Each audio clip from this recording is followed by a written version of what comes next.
Welcome to the Gospel Addict Podcast. I'm Greg Bryan. And I'm Jim Reske. We're gospel addicts because we believe the gospel of Jesus isn't just good news, it's the best news ever. We're addicted to the gospel because it doesn't just start us out in the Christian life, it is the Christian life. Join us as we look at the Bible through the lens of the gospel. Thanks so much for listening. Welcome back to another episode of the Gospel Addict Podcast. I'm your host, Greg Bryan, and I'm joined today with two good friends, Randy Nickel and Anthony Silano. The interesting thing is the three of us just got back from a trip to Greece, walking in the footsteps of Paul. And so that's going to be the subject of our podcast today. Before we dive into that, Anthony, how are you doing? You're here. We are recording. You're in California. I'm in Ohio. How's the weather out there in California? The weather's been good. It's a little gray today, but it's been sunny and warm. Nice fall. I understand that while we were in Greece, we got a little rain, which is always welcomed here in Sonoma County. Okay, that's good enough. That's good enough. We know the weather in California, so it's better than the weather in the Midwest. Don't rub it in. Don't rub it in. You got some rain. So got a little rain. In Ohio, we don't really like rain, but I know you guys do because you never get any of it. We see too much of it. We welcome the bad weather when it comes. You know, living in Ohio is like living under an elephant, Tony. It's always gray and you don't know if you're going to get wet. So, yeah, that's kind of what it's like here. Well, I'm packing my bags. I don't know what I'm doing out here, guys. I need to get to Ohio. Oh, that's good. Randy, how are you doing, man? I'm doing great. Yeah, it was great trip. Greg, thanks for putting it together and for your hard work on it. It was wonderful. Speaking about weather, I don't think we could have had better weather on our time in Greece. It was perfect pretty much every day, wasn't it? I think it was 80 degrees and not a cloud in the sky. I mean, that's a couple times during it. It made me wonder why I live in Cleveland. But yes, it was great. So I'm doing well. And yeah, it was a great time to be together with you guys. Cool. So we did this tour, and it was basically walking in the footsteps of the Apostle Paul.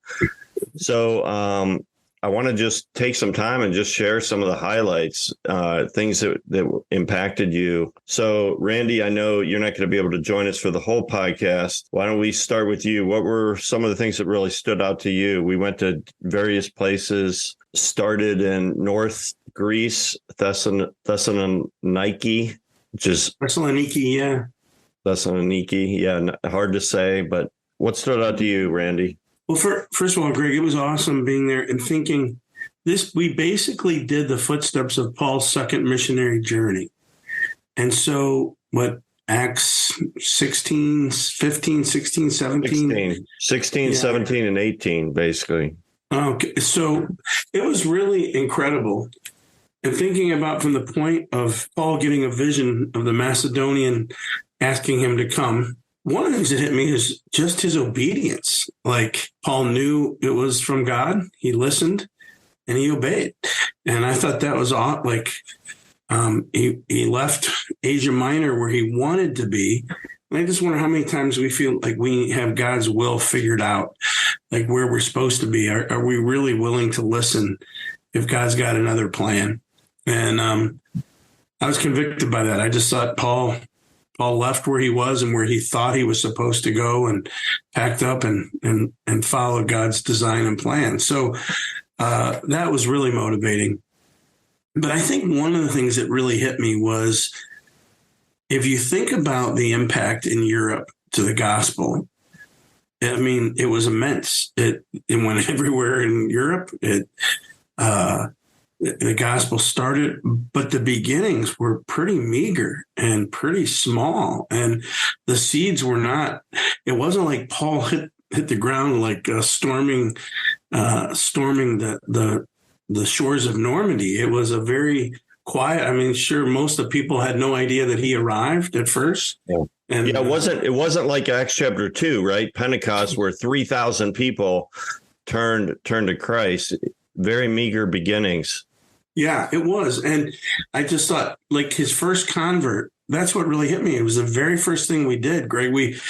from Thessaloniki, we went to Philippi, and the first thing we saw was the river where Lydia was baptized, and where he met Lydia, who was there by the side of the river. And here she was, a Gentile woman, probably wealthy, but because she sold purple cloth, but she was the first convert of many. And it wasn't like Paul didn't. I mean, Paul had people in Berea and Corinth and other places in Greece that made decisions and followed Christ. But it wasn't like, he just kept getting arrested and beaten and chased out of town and locked up in prisons. And it wasn't this amazing, like you said, Pentecost day. It was very different. But I guess I was just in awe and just remembering that, do we keep an eternal perspective about this? Like in ministry, we often think, oh, I'm a failure. It's not going well. I've only seen one or two people meet Christ. But the reality is there was times Paul didn't see a lot more, and he kept going. And I wonder if we look at things more today. We want instant gratification. We want to see things immediately. And Paul's fruit was so apparent, but it was over generations. And and again, I don't want to take away, he did see people respond, but it wasn't this massive thing. So I guess that was one of the things that hit me in thinking about specifically Philippi and Lydia. And before you go on to the second thing, Anthony, can you describe what it was like to be there where Lydia describe for people listening what that looked like? Yeah, as Randy was sharing, it just brought to mind how I'll never forget the peaceful and beautiful simplicity of that body of water. I mean, it was just so peaceful and just a place where it all started. And you think in your mind, well, if something this big is going to start, it's going to start in this big flashy place. You kind of get visions of the Acropolis almost, where this is where it has to start. But here in this peaceful place where there was just a simple flow of water, a baptism, and a church is where it all started. And I'll never forget being there with all of you and just reflecting on just how peaceful it was. There were groups coming in and out, but it was just so serene and just kind of tucked away in the corner. And you can just visualize just the work beginning there and just how amazing it is that it started in such a simple place. Yeah, that river, it wasn't like a raging river. Right. It wasn't small like a stream, but I don't know. What would you guys say? It was like 20 feet wide. Yeah. I mean, it wasn't huge, but you could just picture, you could picture, apparently from my research, because they didn't have enough men to have a synagogue, this is where people who worship God would go. They would go hang out at the river. And so Paul, when he came to Neapolis, he found that river and he found those people. And Lydia was one of those people who, as soon as she heard the gospel, she wanted to be baptized, and then invites Paul to her house. And I mean, what a dramatic change. And both of us, or not both of us, all three of us were surprised that we thought it was kind of funny that nobody was there selling purple cloth. Man, I would have been, yeah. It would have been a great little side hustle there to sell purple cloth there at that church that we visited near there. The mosaics at that church were just breathtaking. I mean, just so beautiful. And the baptism there, the baptismal, where you just very simply just step in and step out. It was really neat to see other groups gathering around there and celebrating that spot. It's really cool. Yeah. Okay, Randy. So what else stood out to you? Well, a couple things. One, just I think so many times it's easy for us to think how hard things are. Like, gosh, I'm so busy, or it's hard, or people aren't responding. But when I realized when we drove from Thessaloniki to Berea, and I'm like, Paul walked this, and it's took days, 3 days. I'm thinking, where did he sleep at night? And he walked for 3 days to get to Berea. He walked the entire country of Greece multiple times. And, he was in ships, and how hard life was for Paul. And gosh, we have really no reason or right to complain. What Paul lived and how he went through was overwhelming. And we can read that list in 1 Corinthians of what Paul experienced and think, wow, I've not been beaten with rods, or I've not been, but above that, just place to place to place, being locked up and dragged before the courts and,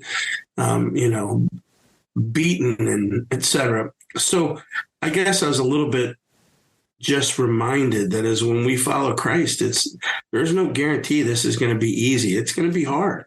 That God did not say how that this was going to be easy. So I think that was also something that really impacted me. Yeah. And then I think, it's so funny that Paul's desire to continue to encourage them and to help them to come back, his desire to see them grow in Christ, to have churches developed. And yeah. So my respect for Paul wasn't it wasn't great enough as it was, but just what he sacrificed and what he went through for the church is incredible. So, yeah, great. Those are really good thoughts. And it's amazing that Paul traveled 10,000 miles in all his journey. And that was before planes, before cars. I mean, for us, it was, times in the bus, as we were driving around, and we took the route that he took down to Athens. And that was a long time. It's just amazing that he just didn't settle in one spot. But I know that we got to see the prison of Paul and Silas, in Acts chapter 16. They ended up getting arrested and thrown into prison. And we got to see the actual prison. That was pretty cool. You could just visualize what it was like for Paul and Silas to be in that prison. And Greg, one other thing that hit me, and then I'm gonna probably have to leave here, but I was amazed when I looked at the road that Paul walked, the Roman road that was built 200 to 300 BC. So there was a piece of it near the river where Lydia was, and then through Philippi, and we picked it up back up in Berea. We saw it in Berea. And the Romans built that as a means to move their armies and to be able to defend and move armies from place to place. But it hit me at the time was that they developed it to move their armies, and I'm sure it was used for commerce and trade and everything else, but God had plans for those roads to spread the gospel. And, how many times do things feel like things are developed for one thing, but, God had a plan. He chose Paul, who happened to be a Roman citizen, because he could travel. Without being a Roman citizen, he couldn't travel like that. And God had a plan for those roads, that the gospel would spread on those roads. And, so I don't know, that was just interesting to me, and seeing God's hand in the whole thing all the way back, that the roads that were built for armies were used for God's army to spread the gospel. So, Randy, any thoughts on Athens or Corinth you want to share before you? No, I mean, we're looking at Athens and looking at these amazing buildings and the Acropolis, and yet I was so excited about Mars Hill, and then realized it was pretty unassuming, actually. It was a hilltop, and the view was spectacular, but next to the Acropolis, it was just a hill, really. You know what I mean?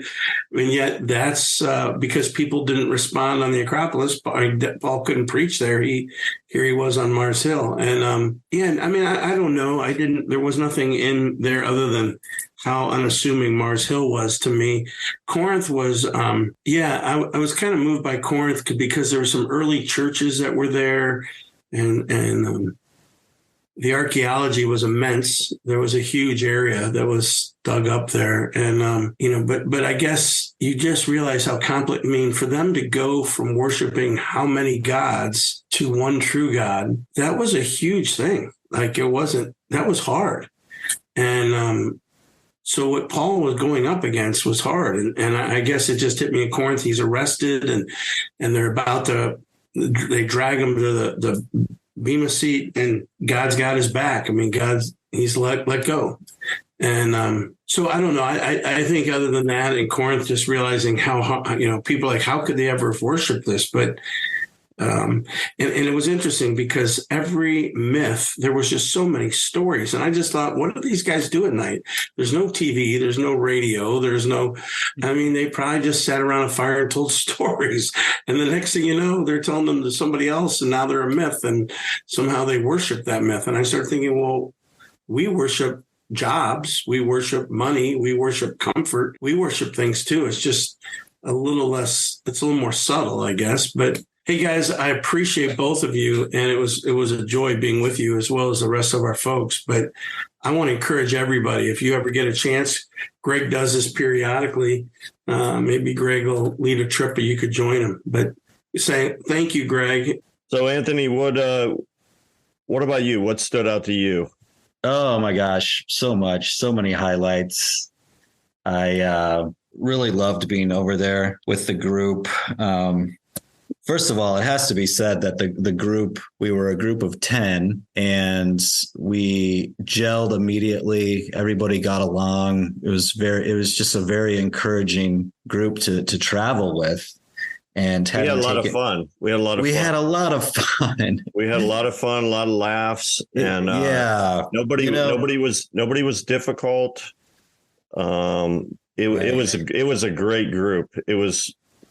You couldn't really wish for a better group of people traveling together. When people think about taking a trip like this, they often, the seriousness of it, which it is, of course, the serious learning opportunity. And there's a lot of things to learn and to see and to take in. But I don't think people realize how fun it is to travel and to be there and to just to be in Europe, and a lot of great conversations with shop owners and people sitting at coffee shops, and just the opportunity to just really soak in the modern culture was fantastic. And man, I echo a lot of what Randy said. I was really just overall just in awe of everything that Paul was up against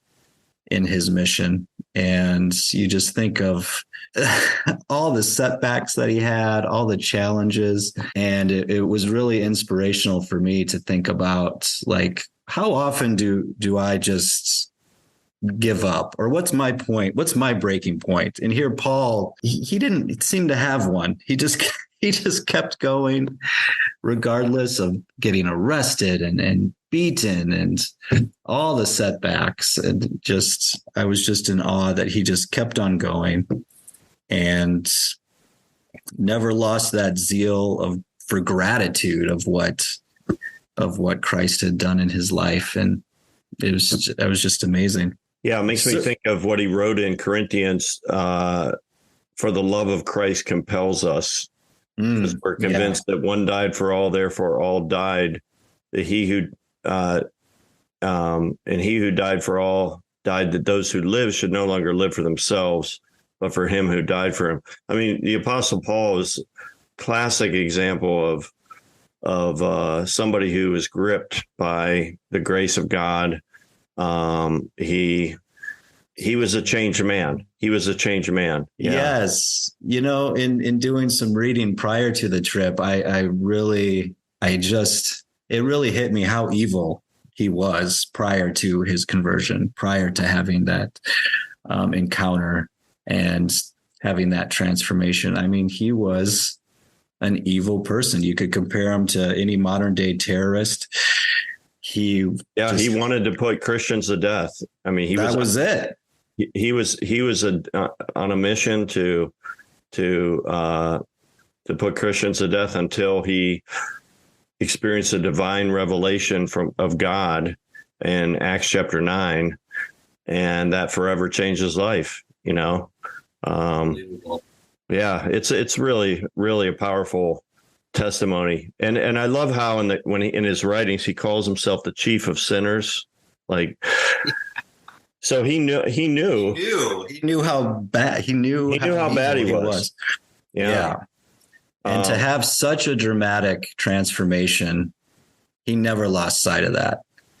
Yeah. And that to me is so inspirational, to think back of all the ways that I feel like God has worked in my life, and to never forget, in those seasons when we're just not feeling it, when we're burnt out, tired, wondering where God is in anything, to just remember all those things that God has done, and just to be reinvigorated by the truth of what we know in our hearts is just, I'll never forget feeling that when we were in Greece. Just that reminder was so powerful. Yeah. Amen to that. So for our listeners, basically our trip was, if you just turned in your Bibles to Acts chapter 16 and you read Acts chapter 16 to Acts chapter 18, you would read exactly the trip we followed. We actually saw the port, Neapolis, where Paul first came into Greece. And then he worked his way, which is just a couple of miles, I think, to Philippi, where he met Lydia. And then he went to the town of Philippi, where he got arrested. Anyway, it was so cool. We really did walk in his footsteps. And yet, unlike when you go to the Holy Land, I love the Holy Land tremendously. They don't, in the Holy Land, they tend to build churches on top of all these special places. And so it's really difficult to tell what it was like for them at that time. And that's what was cool. Like the city of Philippi, the city of Corinth, they didn't have that. I mean, they had, buildings on the side and museums on the side and stuff like that, but pretty much they left it, untouched. And so you could kind of get a feel for what it was like to live in those places and how big the cities were. And so that was cool. Yeah. Certainly, one of the highlights for me was when we rolled into Kalambaka, and just this beautiful town that is surrounded by these rock formations that you just wouldn't believe. I would compare them to rock formations that you would see like driving either through Wyoming or Colorado or Utah, and they just surrounded this little town. And we had the opportunity, just walking around the town itself was great. That was fun. And I know we had, it was just really cool to see the town. And there was one point where we stopped and somebody said, we're walking in Greece right now. We are in Greece, right? We're walking in a little European town, and everybody just celebrated that. But then having the opportunity to go up to what they call Meteora and seeing the monasteries that are built on the very top of these rock formations that just tower over this town, and the views from there were just absolutely stunning. Incredible. And you show the picture, when you show your friends the pictures, they don't do it justice at all. Absolutely nothing. Yeah. It's just to be there. And I know a lot of us were just in awe of how they managed to build these ornate, intricate monasteries on the top of these towering rocks. Is just unbelievable. So I was so grateful I think part of it was I coming into the trip, I just did not expect to see a place like that. Like, it just blew my mind that this town is in the center of these beautiful mountainous rock formations, and then to have the opportunity to drive to ride in the bus. We had such a skilled and diligent bus driver. He just managed those roads so well, which I know makes a huge difference on a trip like this. But to go up there and have the opportunity just to take in the views and to learn about the history of the monasteries and how well maintained they are and how people are dedicating their lives to pass it on to the next generation. I mean, it was just, and I feel like in talking with some of the shop owners that it's often a place that gets overlooked because it's not a big city like Athens or even Thessaloniki, and it's certainly not one of the Greek islands. But if anybody's listening and you're planning a trip to Greece or hope to go to Greece someday, please make a stop in Kalimbaka and visit what they call the Meteora, which I think is an extremely cool name. Yeah. And really it's a very fitting name because you almost feel like you're on another planet. I mean, it's just, and I know, several films have been made, even a couple James Bond movies have used it as a backdrop, and you can certainly appreciate why. Absolutely.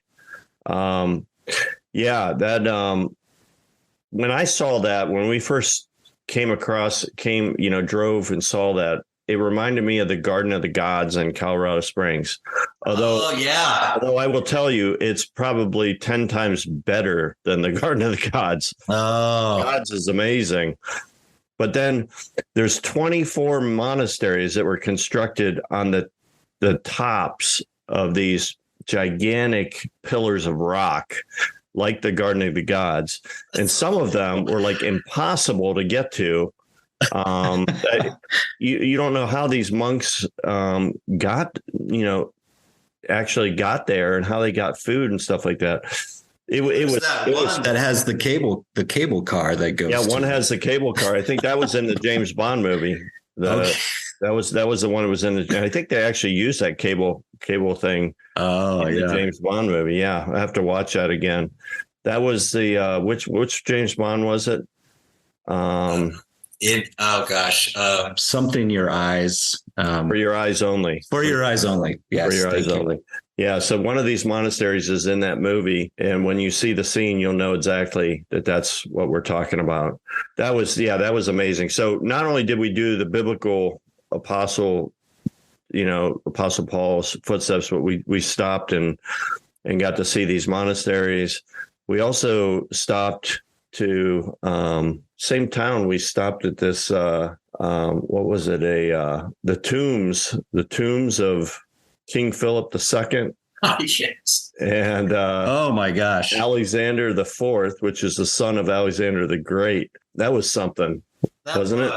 That was, and that was another place on the trip where I was just deeply touched because of the honesty and the integrity of the people that found those tombs. Because I know throughout history, especially in these areas, they're contending with tomb raiders and thieves, just trying to excavate these areas for personal gain. But here is a group of archaeologists that found these tombs, and they pretty much intact and have just given it to the public as a gift to visit. Could have easily been used for personal gain, but the integrity of these people that found them. I mean, I was just amazed by that. I mean, they could have been the artifacts that they have displayed.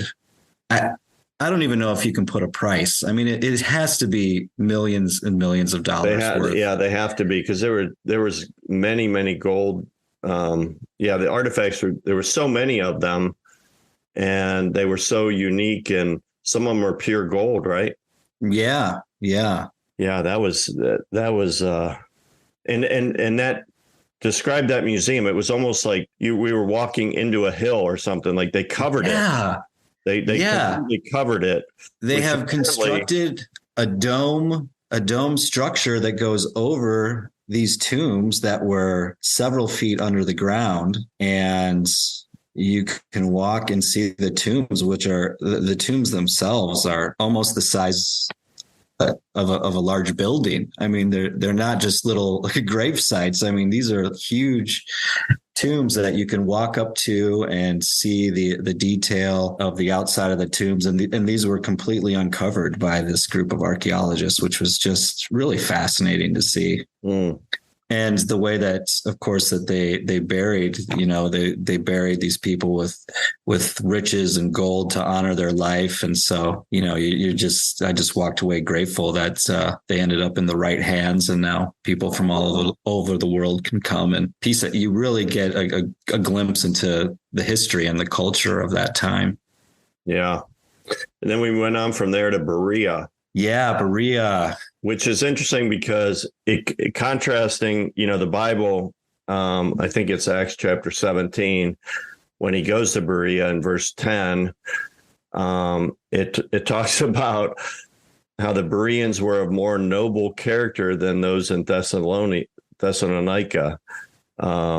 because they listened to Paul and then they actually checked to make sure what he said was true, which was pretty interesting to think about. Yeah, absolutely. So he kind of got kicked out of Thessalonica, and then makes his way. And again, it's hard to until you experience it. It's hard to realize like how far. These towns were not like close together. He went long distances, to get to these places. Absolutely, and just the time it must have. I mean, you don't really appreciate just the time it must have taken him just to get from these places. I mean, when we read about the missionary journeys, we read them in succession. He went from here to here to here, and you don't think about from that dot to that dot. I mean, that's like 3 nights. Quite the voyage. Yeah, 3 days walking or something like that, at least. Yeah. Sometimes longer than that. And then in Acts 17, it actually talks about how some of the Jews in Thessalonica were so upset with Paul that they actually followed him to Berea and kind of chased him out of Berea as well. And that's how he ended up in Athens. That town of Berea was pretty cool, wasn't it? That was really neat to see. Berea or Berea. Okay. So that's where the tall, what we kept referring to as the Tall Paul statue. Tall Paul, yes. That was where Tall Paul was. And they had that statue. Some country made a statue of the Apostle Paul, and they made him like 8 feet tall and really skinny, looking like an alien, sort of. There were several depictions of Paul that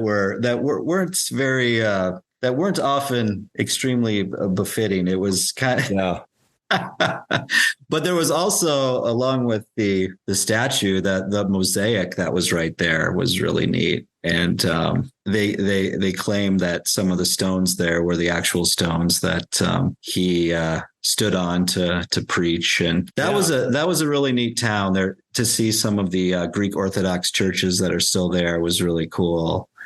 And I was really touched by and I know you spent a lot of time talking to them too, the shop that was right across the street. Yeah.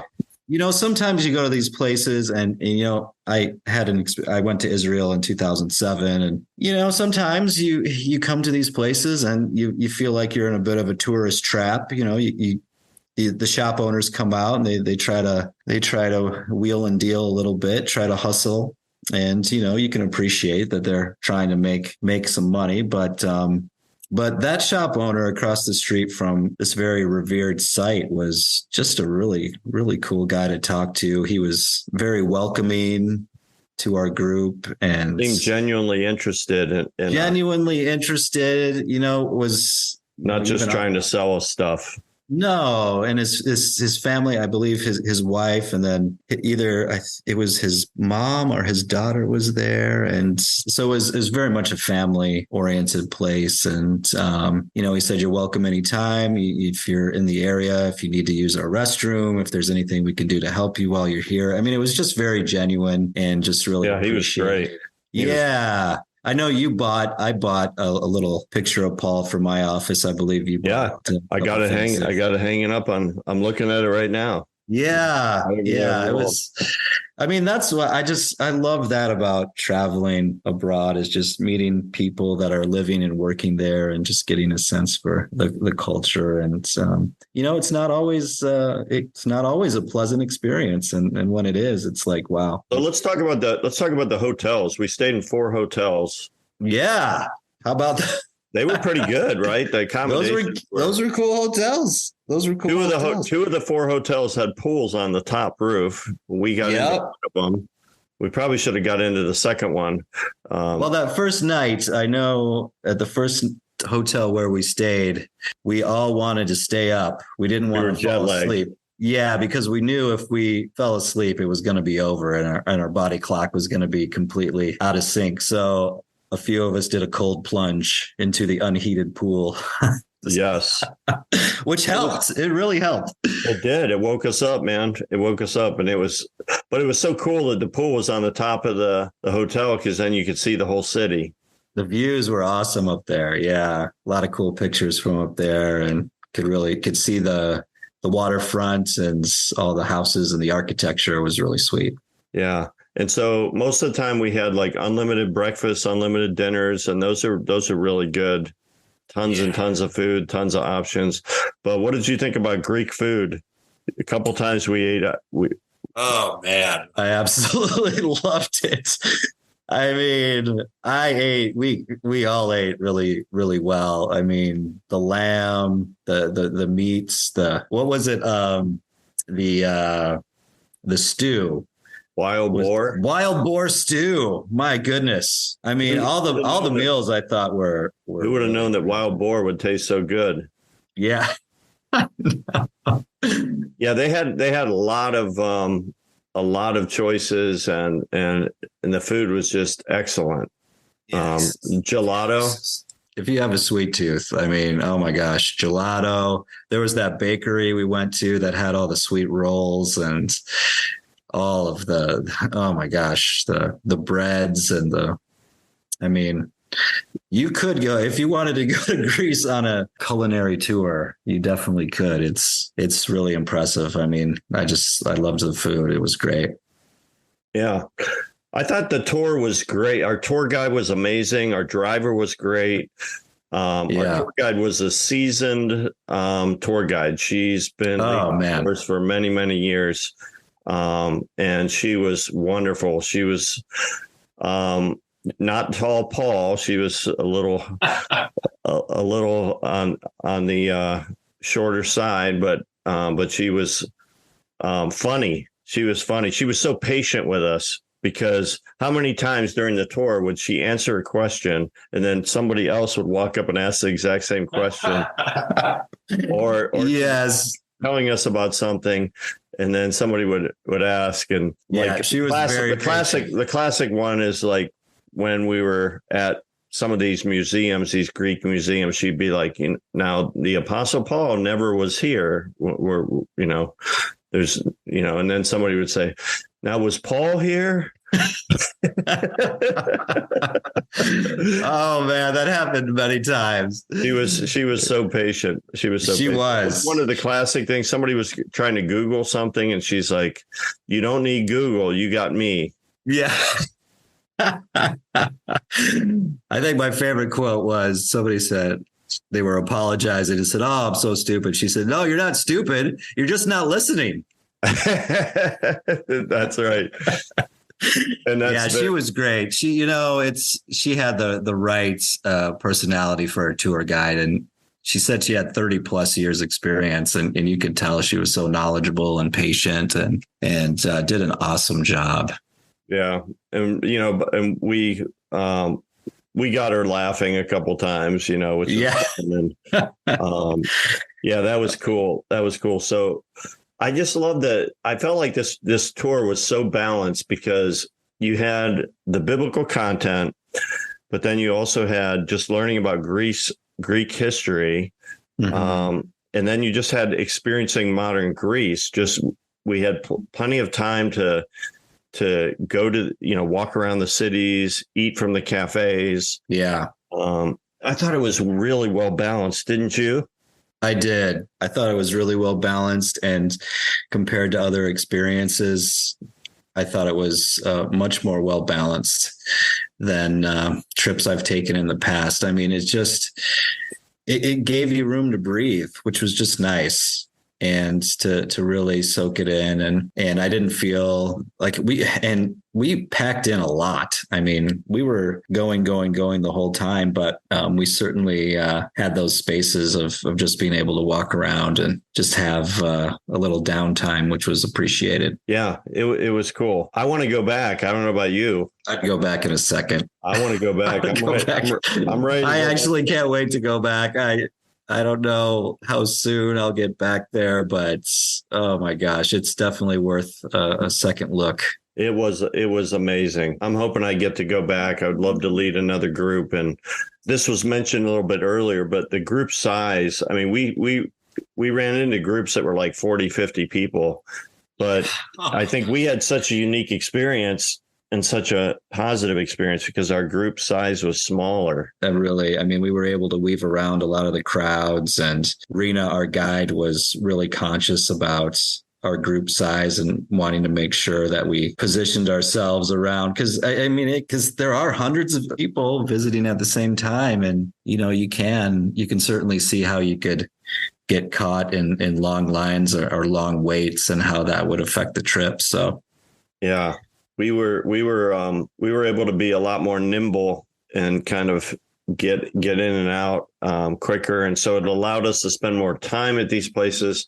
But then the other thing, and I think this might be even more important, you start out as strangers, but then you become family because, it's like 10 people. So we all, if you go in a group of like 40 to 50 people, you're not going to learn everybody's name, right? Let alone know anything about their life. But if you go with a group of 10, it's like a family. Absolutely. And we ate every meal together, so we're sharing our lives with each other. And that allowed us to, just bond really quickly. And I think that made the whole experience special. It did. Because I think you could go on a trip like this with 40 or 50 people and be like, oh yeah, that was a very nice tour. Yeah, exactly. But for like you and I, like we really cemented some good friendships with other people. Absolutely. I feel like I had a really good time with each person on the trip, whether it was just walking around or chatting on the bus or eating a meal together. I feel like that I had a really good amount of time to get to know everybody on the trip, which is rare. I mean, it's just, you just take and it wasn't that long it was 1 week, but after the week, I really felt like everybody was just, that we made some really great, genuine friendships. And I would be very excited to travel with this group again. I hope that we can get together for future trips, because it was just a great mix of people. Everybody gelled well. So yeah, I agree. This is the second time I traveled with about half the group were people that went to Israel with me. And right. And so this is the second time I've traveled with them. And I definitely hope we get to travel again. Yeah. Well, if you're still friends after 2 trips, that's pretty big. That's saying a lot. That says a lot. So, hey, let's bring this to a close. So my final thought is I will never, ever read Acts chapter 16, 17, or 18 the same because of the experience we had. Those 3 chapters of the Bible, which are Paul's second missionary journey, they all of a sudden they've come to life because I've been to the places. I've traveled his journey. So for me, that is just the coolest thing. I just love that. I love how the Bible just came alive. Yeah, those places, when you read those places, which, you read the Bible and there's just so many places. And now when I come across those words, Philippi, Corinth, Thessalonica, it will always, the scenes and the architecture and the views and the places will just pop into my mind. And it really does bring a whole new depth that wasn't there before, which is really one of the greatest gifts, one of many gifts of the trip, but certainly one that, I mean, I won't be able to read for the rest of my life without thinking of this trip. So that's just a real gift. Amen. Thanks for listening to this episode of the Gospel Addict Podcast. Feel free to contact us via email at gospeladdictpodcast@gmail.com. Stay tuned for our next episode, and remember, on your worst days, you're never beyond the reach of God's grace, and on your best days, you're never beyond the need of God's grace. See you next time.